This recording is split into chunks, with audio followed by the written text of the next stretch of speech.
She said I should have died instead of Dad. When I refused to give her more money, she disappeared, taking every trace of herself with her. That's how I lost everything, and then found myself. The photo of Robert looked at me as I placed fresh lilies in the vase beside it. 4 years had passed, yet some days his absence felt as raw as yesterday. I traced the edge of the silver frame with my finger, remembering how his hands had felt on mine. Warm, firm, gone. Mom, did you take your medication this morning? Ella's voice floated in from the kitchen, the hint of impatience barely hidden beneath a veneer of concern. Yes, dear. I didn't mention that I had managed my own medication for 40 years before she had appointed herself my caregiver. Small battles were no longer worth the energy. I watched her through the doorway as she riffled through my mail, sorting bills into neat piles. My youngest child, my miracle baby, born when I was 37 after years of fertility treatments, now 29, still living at home, still finding herself. The boys had established their lives years ago. Brandon with his medical practice in Chicago, Jason with his engineering projects in Japan. But Ella remained, perpetually in transition. The property tax bill came today, she remarked casually, slipping an envelope into her purse. I'll take care of it. I'd like to see it first. The words escaped before I could consider their effect. Her head snapped up, eyes narrowing. Why? So you can worry about it? You have enough on your plate, Mom. The familiar script. The same lines she'd used during Robert's illness as she gradually took control of our accounts. For protection, she had claimed, to spare us worry during Robert's 18-month battle with pancreatic cancer. I'm not an invalid, Ella. Just because I'm grieving doesn't mean I can't manage my own affairs. She sighed dramatically. Brandon called earlier. His lawsuit is still dragging on. He sounded stressed. The abrupt change of topic, another familiar tactic. My eldest son's legal troubles had consumed him for nearly 2 years, leaving little time for family matters. I had suggested he visit more often, but Ella always had reasons why my bothering him would only add to his burden. Maybe I should call him back, I offered, reaching for my phone. I already told him you were resting. Her tone sharpened. Mom, I'm trying to protect you. Everyone is busy with their own lives. I'm the only one who stayed to take care of you. The guilt, always the guilt. I swallowed my objection and nodded. Later that evening, as we sat at the dinner table, Ella mentioned offhandedly that she needed money for a photography course in New York City. The 5th course in 3 years. None completed. Have you thought about looking for more permanent work? I suggested gently. Something that might lead to a career. Her fork clattered against her plate. The boys always got everything. Brandon had the Chicago apartment during his residency.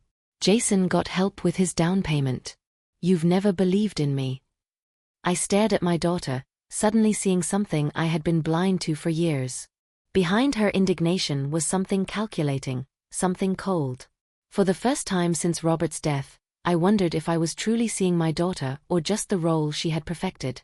While I was mired in sorrow, the bank's number flashed unexpectedly on my phone. I answered, my hands suddenly clammy. Miss Hayes, this is Luna Fisher from Riverwood Bank. We have a situation that requires your immediate attention. My heart stopped. What's happened? There was an attempt to significantly increase your line of credit. Our senior protection system flagged it. We require your in-person confirmation. I sank onto a kitchen chair. I didn't request an increase. I suspected as much. Luna's voice softened. Miss Hayes, could you come to the branch today? There are a few matters we should discuss in person. 2 hours later, I sat across from Luna in her office, staring at account statements I had never seen before. Transaction after transaction, withdrawals, loans, credit cards I'd never applied for. This is all in my name, I whispered, my finger trembling as I traced the column of figures. But I didn't authorize any of it. Luna's expression was professionally neutral, but her eyes held compassion. The last withdrawal was for $12,000 3 days ago. Does that ring a bell? I shook my head, a sudden chill creeping over me despite the warm office. Miss Hayes, I don't mean to pry, but, she hesitated, does anyone else have access to your financial information? The question hung in the air like a storm cloud. I knew the answer, had probably known it for months, but saying it aloud would make it real. My daughter helps me with my finances. Luna nodded, her expression guarded. I see. My recommendation is not to confront anyone yet. First, we secure your accounts. Then, when you feel comfortable, we should discuss the next steps. I left the bank with temporary passwords, a frozen credit card, and an emptiness in my chest that no medication could soothe. I drove to the lakeside cafe and texted Ella to meet me there. Public places somehow felt safer. She arrived 10 minutes late, flustered, checking her phone repeatedly. I can't stay long. What's so urgent it couldn't wait for dinner? I took a deep breath. I want to start handling my own finances again. Her coffee cup froze halfway to her lips. Where is this coming from? I think it's time. Robert's been gone 4 years. I need to start standing on my own 2 feet. Her expression shifted like quicksand. After all I've done? I saved you when Dad died. You couldn't even pay bills correctly. Ella, there was a $15,000 withdrawal. She shut up so abruptly her chair scraped backward, spilling coffee across the table. You should have died instead of Dad. At least he actually loved me. The cafe went silent. Faces turned toward us, then quickly away. Schemme wäschet trug me. Not for anything I had done, but for what I had allowed to happen. With as much dignity as I could muster, I placed a $20 bill on the table and walked out, holding back my tears until I reached the safety of my car. Only then did I allow myself to break. The pattern of transactions suggests this has been happening for about 4 years, Ms. Hayes, said Adam Newman, the bank's fraud specialist, his voice gentle as he showed me document after document. It started small, during your husband's illness, and escalated after his death. I stared at what appeared to be my signature on loan applications I had never seen. That's not my handwriting, I whispered. It's similar, but the S is different. Adam nodded. Unfortunately, elder financial abuse often involves forgery, most commonly by someone who has watched their signature being written many times. What happens now? My voice sounded distant even to my own ears. The bank will conduct an internal investigation. However, he hesitated, recovery can be difficult when family is involved. I strongly recommend you retain a lawyer who specializes in elder abuse cases. I left with a folder full of documents and Adam's business card, on the back of which was a name, Dr. David King, attorney at law. That night, I sat in my empty kitchen, the house creaking around me. The pasta I'd made grew cold as I stared at the papers spread before me. 4 decades of marriage, and I had never once balanced a checkbook. Robert had handled all things financial. When he got sick, Ella stepped in. I had been grateful. Relief had blinded me. The phone rang, startling me. Mom, it's Jason. My middle child's voice, calling from halfway around the world. Just wanted to check in. Who are you holding up? I stared at the financial summaries in front of me. I'm fine, dear. How are things in Japan? I should be back in the States permanently in about 3 months. Listen, I tried calling the house, but no one answered. Is everything okay? I almost told him everything. The words pushed against my lips. But what good would it do? Jason was thousands of miles away, focused on finishing his project. Brandon was battling his own demons with the lawsuit. And Ella. Frühlingsfein, elite. Just busy with church activities. After we hung up, I reached for my laptop, a Christmas gift from the kids that I rarely used. I opened a browser and typed, recognizing elder financial abuse. The results made my stomach clench. Everything described my situation perfectly. One website suggested documenting everything, securing important papers, and seeking professional help immediately. With trembling hands, I picked up my phone and called the number on Adam's business card. Dr. King's office, a woman answered. My name is Penelope Hayes, I said, my voice calmer than I expected. I need to speak with Dr. King about elder financial abuse. I believe my daughter has been stealing from me for years. Saying the words aloud broke something open inside me. Pain, yes, but also a strange sense of clarity. The truth, as horrible as it was finally out. And in that moment, I realized I couldn't handle this alone. Tomorrow, I would speak with Pastor John, not to seek forgiveness, that would come later, but for something I needed more urgently. Strength for what was to come. I'm Dr. Diana Meyer. The woman across from me offered no handshake, just a business card and direct eye contact. Doctor King said you need a financial investigator. I nodded, studying her. Mid-50s, no-nonsense suit, hair pulled back severely. No jewelry except for small gold studs. Nothing about her invited small talk. Exactly what I needed. Can you find out what happened to my money? I asked simply. If there's a paper trail, yes. She opened a notebook. But I need absolute honesty from you, Ms. Hayes. No protecting anyone. No excuses. I flinched, but nodded. Good. First rule, do not confront your daughter. Do not change your behavior. Act normal. How can I possibly do that? You must, Diana interrupted. The moment she suspects an investigation, evidence will disappear. Bank records can be subpoenaed, but if she's using cash or transfers to third parties, we need to catch it in real time. For the next few weeks, I lived a double life. On the surface, Penelope Hayes, widow, mother, church volunteer. Underneath, a woman working with a growing team of professionals to document a betrayal that took my breath away. I watched Ella go through my mail and pocket anything financial. I noticed her casually ask for my phone when a bank notification came through. I observed her secretly photographing documents in my desk. Each discovery was meticulously logged by Diana, who required me to keep a daily journal of every interaction. David King prepared legal documents I never imagined needing: revocations of power of attorney, restraining orders, civil suits. The day Diana called me into her office, her expression was more severe than usual. We found the life insurance money, she said without preamble, sliding a folder across her desk. Robert's policy. $450,000, which was to be split among your 3 children. I'd assumed the executor had handled it. Property deeds, Diana explained as I opened the folder. Your daughter purchased an apartment in New York City 3 years ago for $850,000.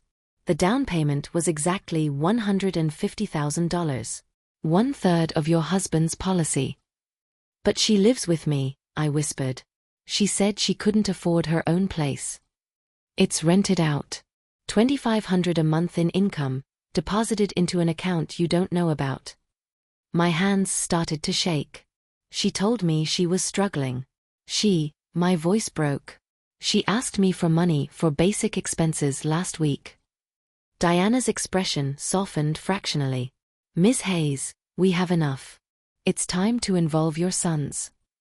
They have their own troubles. Brandon with his lawsuit. Jason overseas. Your daughter has stolen approximately $180,000, aside from the insurance money. Your house has been remortgaged without your knowledge. Your credit is severely damaged. Her eyes met mine directly. This is not something you can handle alone. As I left Diana's office, my phone buzzed with a text from Ella, made your favorite for dinner. Don't be late. The casual cruelty of it, the pretense of care while she was systematically destroying my future, made me grip the steering wheel until my knuckles turned white. For the first time since this started, the feeling wasn't pain or betrayal. It was rage. You have several options, explained Dr. David King, his office smelling of leather and lemon polish, each with different implications. I sat up straighter, conscious of my posture. The Penelope Hayes who had walked into his office 6 weeks ago had been hunched with shame. Today, I felt different. Not yet strong, but no longer weak. Criminal charges would likely result in jail time, David continued. A civil suit could recover assets but takes longer. Family intervention with legal oversight is fastest but requires her cooperation. Doctor Diana Meyer, sitting beside me, added, the evidence is solid. Multiple counts of forgery, identity theft, fraudulent loans.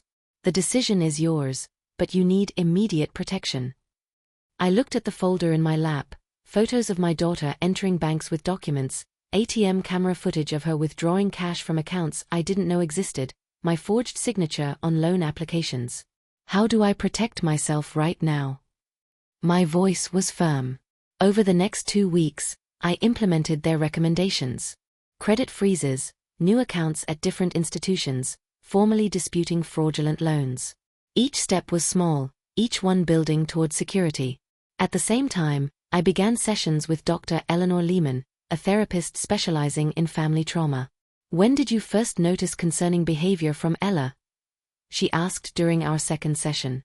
I thought back. She took money from my purse as a teenager. Small amounts at first. When we confronted her, there was always a dramatic explanation. How did your husband react?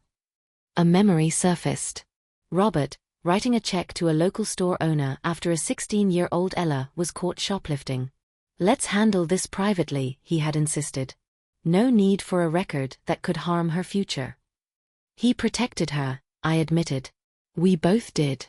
When she struggled in college, dropping out after repeated major changes, we called it finding herself. When she couldn't hold a job, we blamed difficult bosses. And after her father's diagnosis, she seemed to transform overnight. Suddenly responsible, handling paperwork, dealing with insurance. I had been so grateful. I twisted my wedding ring. I thought she had finally grown up. Dr. Lehman leaned forward. Penelope, you've mentioned feeling ashamed several times. I want to address that. Shouldn't I be? I was blind to what was happening. You were grieving your husband while supporting him through a terminal illness. Then you were navigating widowhood. These are overwhelming life events that predators, even family members, exploit. Predator. The word caught in my throat. This is my daughter you're talking about.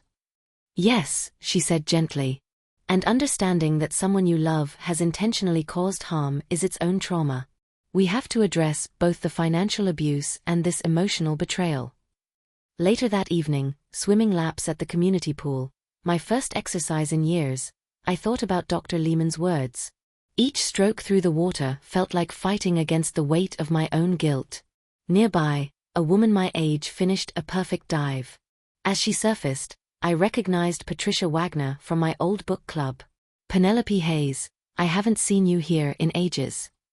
Getting back into it, I replied, suddenly self-conscious in my old swimsuit. Good for you. She smiled genuinely. Hey, a few of us meet for coffee on Thursdays after our swim. You should join us. For a moment, I hesitated. New routines meant questions about my life. Questions I wasn't ready to answer. Then I remembered Diana's advice, reclaim pieces of yourself, one small step at a time. I'd like that, I said, surprising myself with how much I meant it. You're getting the hang of it, Patricia said, peering over my shoulder at the spreadsheet on my laptop. 6 months had passed since that day at the bank. 6 months of learning a language I should have mastered decades ago. Still feels like reading hieroglyphics, I admitted, adjusting my new glasses, my first independent purchase after opening the accounts Patricia had helped me set up. You're too hard on yourself. Most people spend years learning financial management. Patricia, I discovered, was a retired forensic accountant who had specialized in bank fraud cases. Our poolside friendship had blossomed into weekly financial literacy lessons at my kitchen table. My kitchen, in my new apartment. Smaller than the house I'd shared with Robert, but entirely mine. Selling our family home had become necessary after I discovered the extent of the remortgaging Ella had arranged without my knowledge. The loss still ached, but less sharply now. My phone vibrated. Brandon. Mom, Jason's flight gets in tomorrow night. We'll drive down together for the meeting the next morning. How are you holding up? I'm prepared, I replied truthfully. After months of investigation, documentation, and preparation, tomorrow would be the first time my 3 children would be in the same room since Robert's funeral. The first time I would confront Ella in the presence of my sons. We'll be there by 10. Love you, Mom. After hanging up, I saw my reflection in the window. My hair, now silver grey without the red dye Ella had insisted made me look years younger, was cut in a practical bob instead of the matronly style I'd worn for decades. The nervous smile and apologetic posture were gone, replaced by something quieter, but more certain. Patricia packed up her things. Big day tomorrow. Get some rest. Thank you, I said, walking her to the door. For everything. Don't tank yet. Tomorrow will be hard. Family confrontations always are. After she left, I sat on my small balcony, watching the sunset. The community garden below buzzed with early evening activity. Older couples tending vegetables, children helping grandparents water flowers. My phone buzzed again. Ella. Mom, have to cancel dinner tomorrow. Something came up with friends. Reschedule soon. The casual lie. She had no idea I knew about the meeting tomorrow, which had been framed by the family lawyer as estate planning. The twist in my gut was familiar.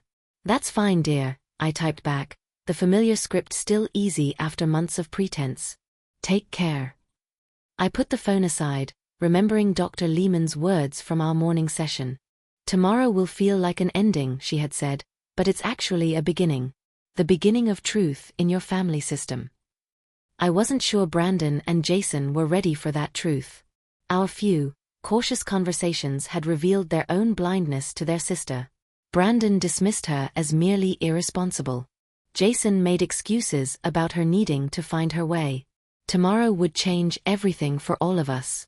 The careful documentation, the legal preparations, the financial evidence.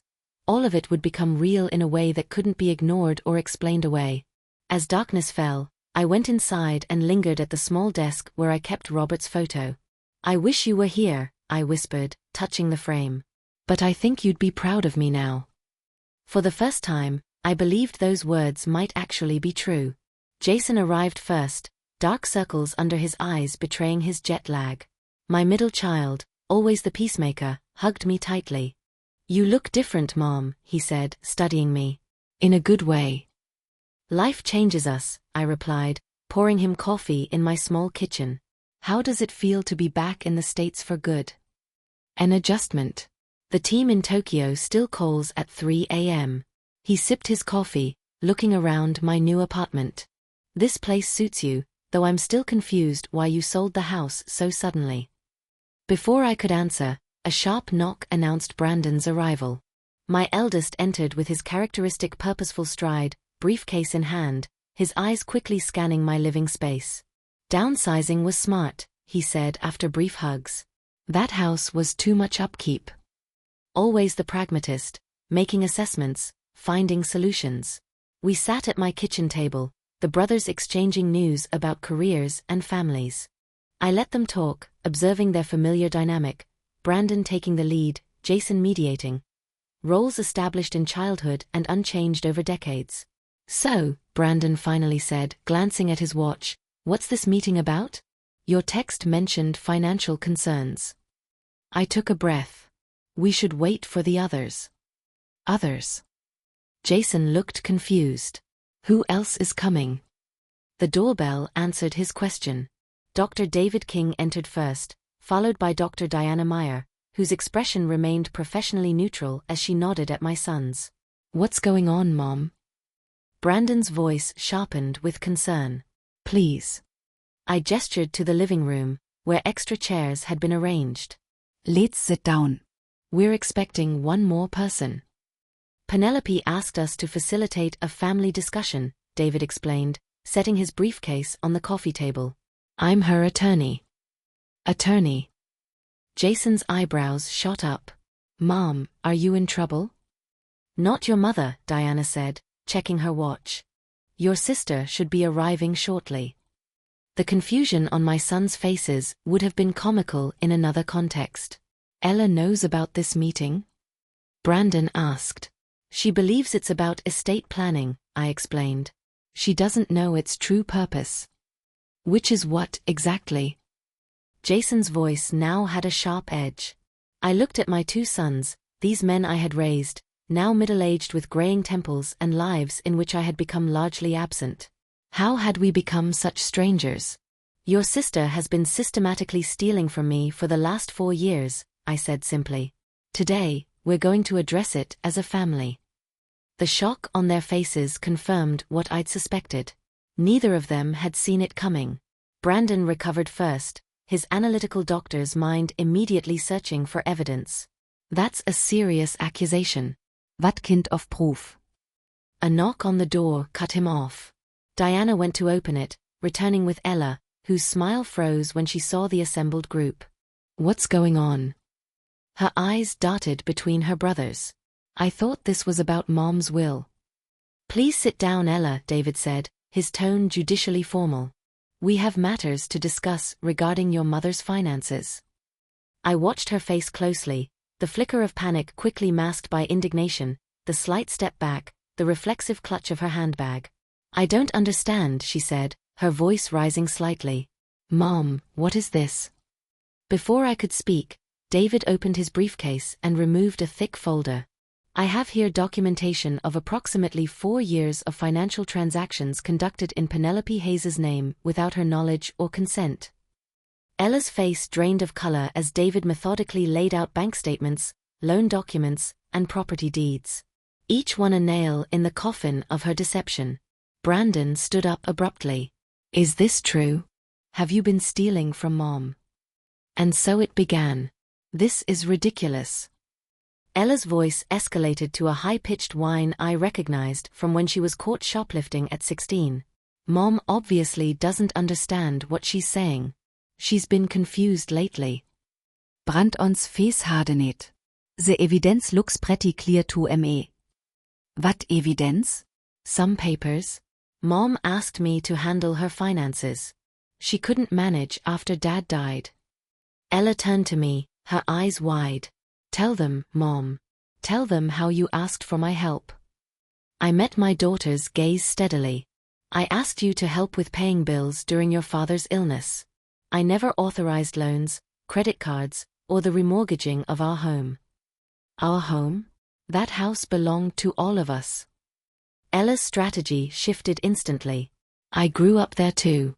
I'm the one who stayed while they left. She gestured wildly at her brothers.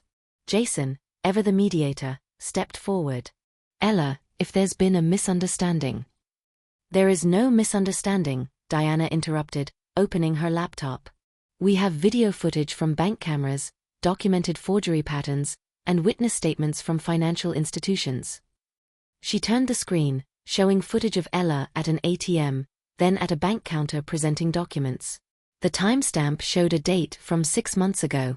So what? Ella Chellenget. I did Mom's banking. She knew. David produced another document from his folder. This is a forensic handwriting analysis of Penelope's signature compared to signatures on loan documents. They were forged. Brandon moved closer, his medical training drawing him to the evidence. These comparison points are conclusive, he muttered, examining the document. He looked up at Ella, disbelief hardening to certainty. You repeatedly forged Mom's signature. You don't understand what it was like. Ella's voice broke. Stuck here while you both built your perfect lives. Who took care of Mom and Dad? Who was here every day during his cancer treatments? Me. So that justifies theft? Brandon pressed. It wasn't theft. It was fair compensation for everything I sacrificed. Jason sat down heavily, running his hands through his hair. The insurance money, Ella. Was that fair compensation too? What insurance money? She asked too quickly, her eyes darting. Diana pulled up property records on her laptop. The New York City apartment, purchased with proceeds from Robert's life insurance policy. A policy that, according to his will, was to be divided equally among his 3 children. I needed it more than they did. Ella cried, gesturing at her brothers. Brandon makes surgeon money. Jason has that fancy international career. What about me? I watched my daughter's performance. The tears, the accusations, the indignant rage. How many times had I seen this exact display when she was faced with consequences? How many times had Robert and I backed down, believing her distress was punishment enough? Ella, I said quietly, cutting through her escalating tirade. She froze mid-sentence, unaccustomed to this tone from me. This stops now. You stole from me, I continued, my voice firm. You abused my trust while I was grieving. You forged my signature. You took your brother's inheritance. These are crimes, not misunderstandings. Mom, she began, raising a hand. I'm not finished. 4 months, I have documented everything, working with legal and financial experts. Today, you have a decision to make. David outlined the options: criminal charges, likely leading to prison, or a strictly monitored repayment agreement under legal oversight. Ella's face twisted with fury. You'd send your own daughter to jail? After everything I've done for this family. I didn't create this situation, I replied, finding a strength I didn't know I possessed. You did. Every forged signature, every stolen dollar, every lie. She turned to her brothers, seeking allies. Are you both going to let her do this to me? Brandon stood stiffly, arms crossed. You stole our inheritance, Ella. You robbed our mother. What exactly do you expect us to say? Jason, ever gentler, looked torn. Ella, if you cooperate, you can make amends. Make amends? She spat the words. I'm the one who sacrificed for this family. I deserve that money. In that moment, seeing my youngest child for who she truly was, I felt a strange sense of clarity. The fog of maternal guilt and obligation lifted, revealing the simple truth. Love could not fix what Ella wouldn't acknowledge was broken. You have 24 hours to decide, I said, rising from my chair. Criminal charges or monitored repayment. Your Quasse. Her expression shifted from rage to disbelief. You can't be serious. I've never been more serious in my life.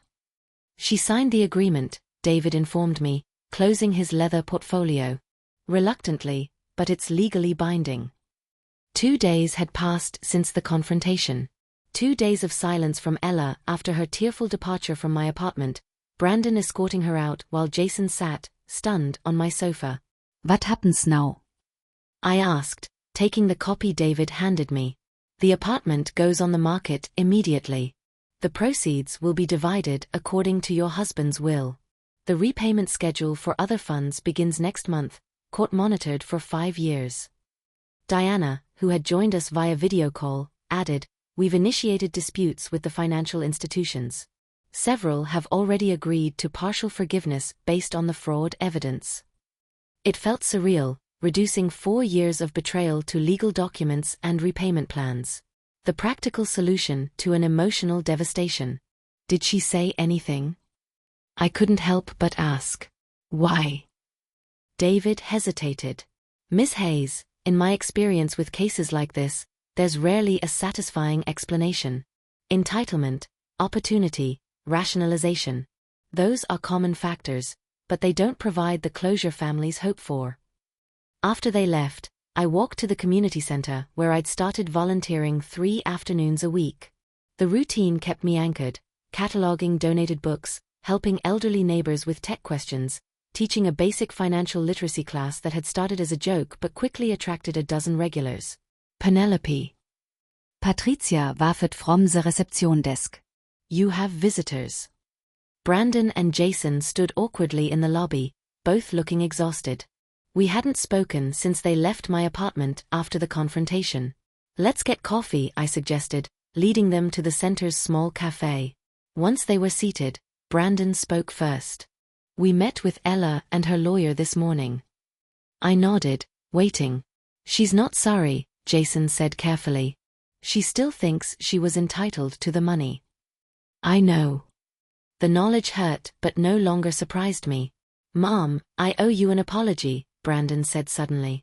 I should have been more present after Dad died. I used my own problems as an excuse. We both did, Jason added. We saw what we wanted to see in Ella. It was easier than acknowledging the truth. I studied my sons, one precise and driven, the other diplomatic and peace-seeking, both now carrying their own guilt. We all failed each other in different ways, I said finally. But that's in the past. What matters is what we do now. Brandon sat up, ever the problem solver. We've been discussing options. The dispute over the second mortgage could take months. In the meantime, we can help with. I appreciate that, I interrupted gently. But I'm managing. They exchanged a look, clearly surprised. Really, I continued. My expenses are minimal now. The apartment is affordable. I'm drawing Social Security, and the church fund from your father's memorial helped with legal fees. But the money Ella took, Jason began, is being handled by the legal system, I finished. In the meantime, I'm rebuilding my life. Not the one I had, but maybe the one I need now. I told them about my volunteer work, my swimming routine, the finance classes with Patricia, the new friends I'd made. With each example, their expressions shifted from concern to something like awe. Mom, Brandon said finally, you're different. Yes, I agreed simply. I am. As we parted, with promises exchanged for more regular visits, I felt a weight lift. Not the pain of Ella's betrayal, that would remain, but the burden of being defined solely as its victim. On the walk home, I noticed a help wanted sign in the window of Baker's bookstore. On impulse, I went inside. Good afternoon. The gray-haired woman behind the counter greeted me. Can I help you find something? Actually, I said, surprising myself, I'm interested in the position you have posted. She sized me up. Experience. 40 years as a reader, 6 months of cataloging at the community center, a lifetime of recommending books to reluctant readers. I smiled. And I'm extremely reliable. It's just part-time, she cautioned. 15 hours a week, mostly afternoons. Perfect, I replied. As I left with an application, my phone vibrated with a text from Ella. This isn't over. You'll regret what you did.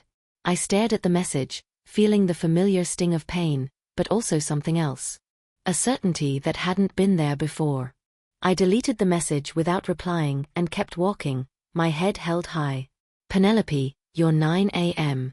is here, called Hannah, the bookstore's college-aged assistant. Months had passed since I'd started working 3 afternoons a week at Baker's. What began as a distraction had become a source of unexpected joy. Send them in. I called back, arranging the chairs in our small reading nook. The Classics and Coffee Book Club had been my suggestion to Eleanor Baker, the store's owner, and now boasted 12 members, bringing in regular business and filling Thursday mornings with lively discussion. Before the group arrived, I checked my phone. A text from Brandon, court approved the final settlement terms. Ella has 3 days to begin payments. Nearly a year had passed since the confrontation. The legal proceedings had been slow but steady. The New York apartment, after 9 months on the market, had finally sold at a loss, but enough to give Brandon and Jason their shares of Robert's insurance. My portion remained in an account managed by the court administrator, part of the overall restitution plan. The shop bell jingled as my group filed in, mostly retirees with 2 high school teachers who adjusted their schedules to attend. We were discussing Middlemarch today, George Eliot's study of provincial life and thwarted ambitions. Penelope, you're glowing today, remarked Helen, a retired English professor. Good news. I smiled, handing out coffee cups. We're making progress on a difficult situation. They knew fragments of my story, not the details, but enough to understand I had experienced a significant betrayal and financial hardship. Their quiet support had been another unexpected gift of this new chapter. After the discussion, as I was shelving returned books, Eleanor approached me. That community program you proposed is really taking off. 3 senior centers have requested workshops. The program, which taught seniors basic financial literacy, had started small, just Patricia and me visiting the local retirement residents. Now we had 5 volunteer instructors, including a retired banker and a former economics teacher. Riverwood Bank called again, Eleanor continued. They want to officially sponsor the program, provide materials, even a small stipend for the instructors. I almost dropped the book I was holding. That's Luna's doing, your guardian angel at the bank probably. Eleanor smiled. You've built something important here, Penelope. Something that will help others avoid what happened to you. That evening, walking home through the park, I lingered by the duck pond. A year ago, I couldn't have imagined this life. Working part-time, teaching financial literacy, running a book club. Small things, perhaps, but they were mine. Chosen, not inherited or forced upon me. My phone rang. It was Jason, calling from his new office in Chicago. "Mom, did you check your email? I forwarded you something you should see." At home, I opened my laptop to find an email forwarded from Ella to both her brothers. The subject line, "This family is dead to me." The message was short but venomous, accusing all of us of betrayal and claiming she would only make minimum payments because legal thugs were forcing her. The last line read, "Don't contact me again, any of you." I closed the laptop, surprisingly calm. "Are you okay?" I asked Jason, who had stayed on the phone. "Shouldn't I be asking you that?" His voice was gentle. "She's your daughter." "Yes," I agreed. "And I will always love the child she was. But I can't excuse the adult she has become." Later, getting ready for bed, I saw my reflection in the bathroom mirror. The woman looking back had clear eyes and straight shoulders. Silver-gray hair framed a face with fewer worry lines than a year ago, not younger but more present. Dr. Lehman had asked in our last session what I had learned from this ordeal. My answer had surprised us both. "I've learned that losing everything isn't the end," I'd said. "Sometimes it's the beginning." As I turned out the light, my phone buzzed with one last text from Brandon. "You didn't deserve any of this, Mom. But I'm proud of who you've become through it." For the first time in years, I fell asleep without wondering what crisis the next day might bring. 2 years clean, Janine announced, beaming, as the support group applauded. Never thought I'd say that after 40 years of smoking. I smiled, genuinely happy for her. The new chapters group at the community center had become a weekly fixture in my life. Not specifically for fraud victims, but for anyone starting over after significant life changes. Janine had joined after her COPD diagnosis, determined to quit smoking and reclaim her health. "Penelope, would you like to share today?" the facilitator asked. I nodded, aware of several new faces in the circle. "I'm Penelope." 3 years ago, I discovered that my youngest child had been systematically defrauding me since my husband's illness. Today marks 18 months since our legal resolution. The room remained respectfully silent. They had heard variations of my story before, though I added new reflections as my journey evolved. "Something unexpected happened last week," I continued. "I received a letter from my daughter. The first direct communication in over a year. The letter had arrived without warning, no return address, but I recognized Ella's handwriting instantly. She didn't explicitly apologize, I explained to the group, but she mentioned she was working steadily for the first time and managing her own finances. Her therapist suggested eventual mediated contact, if I am ever open to it. "How did that make you feel?" the facilitator asked. I considered it carefully. Cautious. The letter showed small progress. She acknowledged her actions without taking full responsibility. But there were no demands, no attempts at manipulation. That's new. "Will you respond?" someone asked. I did. I wrote back acknowledging receipt and said I would need more time and evidence of sustained change before considering contact. I smiled slightly. 3 years ago, I couldn't have drawn that boundary.